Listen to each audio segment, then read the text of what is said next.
Voici une autre bonne raison de réduire sa consommation de sucre.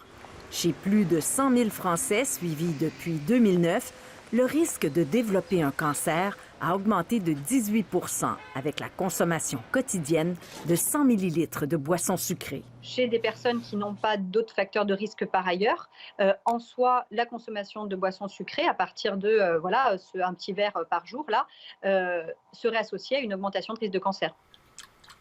Même le petit verre de jus frais est au banc des accusés. Le problème, ce sont les sucres liquides, parce que lorsque vous consommez un fruit, la présence de fibres, la présence de polyphénol, la présence de toutes sortes d'autres molécules qu'il y a dans le fruit ralentit l'absorption des sucres libres, alors que quand vous consommez un jus de fruit, l'aspect liquide fait que la montée de la glycémie est plus rapide.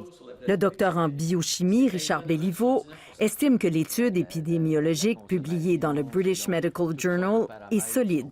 Il va falloir aller plus loin.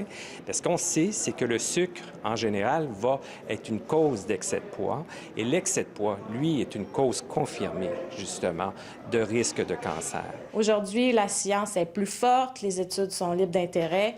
Et là, se multiplient les expériences. On devrait avoir de plus en plus des études de ce type-là apparaître dans les prochaines années. Déjà, je prends pas de jus de fruits, fait que pour des raisons personnelles, c'est trop sucré. Il y a du sucre dans à peu près 3/4 des aliments qu'on achète. Il y a un parallèle à faire entre notre dépendance au sucre, l'omniprésence du sucre dans les produits industriellement transformés et le développement du cancer du poumon ou des autres cancers associés à la consommation de cigarettes dans les années 50. Près de la moitié des cancers sont liés aux habitudes de vie. Donc, ils pourraient être évités en faisant plus d'activité physique, en cessant de fumer et en mangeant mieux. Désormais, cela voudrait dire aussi en buvant moins de boissons sucrées.